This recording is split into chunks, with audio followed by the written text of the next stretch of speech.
Mate, if you thought Aussie politics couldn't get messier, think again.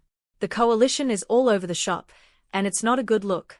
Peter Dutton's grand plan to threaten big insurance firms with divestiture has been thrown into complete disarray by his own team. Yep, you heard that right. Deputy Liberal leader Sussan Ley has publicly contradicted him, and now the whole thing looks like an absolute train wreck. So, what's really going on behind the scenes? Is this a lack of coordination, or is the coalition just making it up as they go? Stick around, because we are breaking it all down. Let's set the scene. The opposition leader, Peter Dutton, has been making some big calls about cracking down on major insurance companies if they don't clean up their act. Sounds tough, right?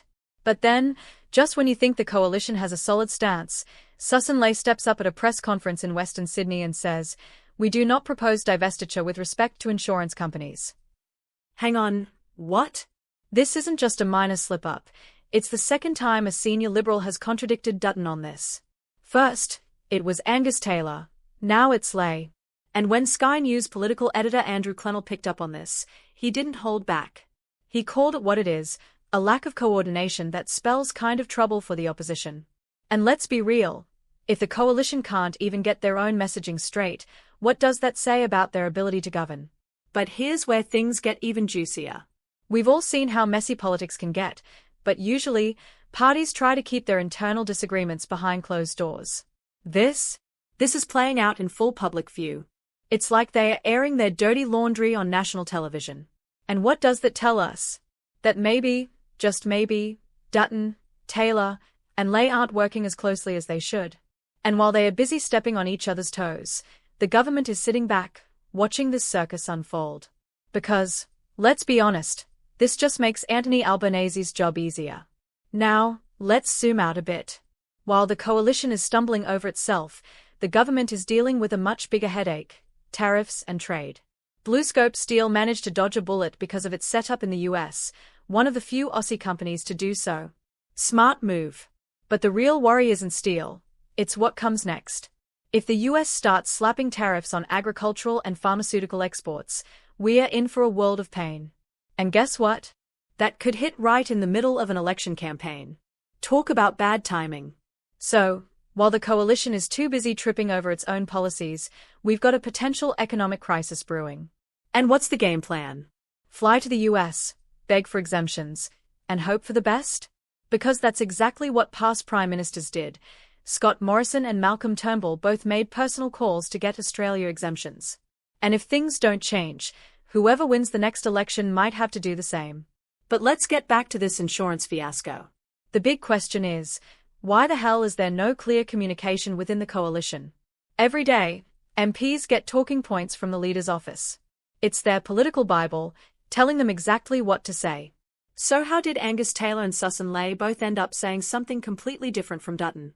Either they weren't told, or they didn't bother to check. And neither option is a good look.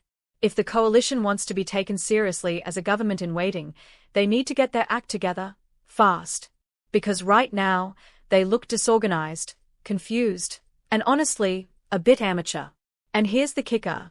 Ley tried to downplay the whole thing, saying there's no difference in opinion. But let's be real, there absolutely is. Dutton has been crystal clear. If insurance companies don't clean up their mess, a coalition government will look at breaking them up. He said it once, he said it again in a pre-recorded interview for Sky News Sunday Agenda. So why didn't Taylor and Ley get the memo? It's almost like nothing is going through shadow cabinet. And if that's the case, then what exactly is holding the coalition together? Because right now, they look like a bunch of pollies all doing their own thing. So, where does this leave us? Well, the coalition is in damage control mode, scrambling to fix their messaging disaster. They need a united front, and they need it fast.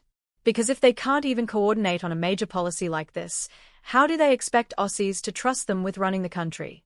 Meanwhile, the government is quietly dodging a few bullets but gearing up for a major showdown over trade. And with an election creeping closer, both sides need to start proving they can handle the pressure. So, what do you reckon? Is this just a bit of miscommunication, or is the coalition falling apart at the seams? And more importantly, would they actually do a better job than Labour, or is this just the start of an even bigger disaster? Let us know your thoughts in the comments below. Don't forget to like, subscribe, and hit the bell icon so you don't miss out on the latest political drama. Because, at this rate, there's bound to be more. Catch you in the next one.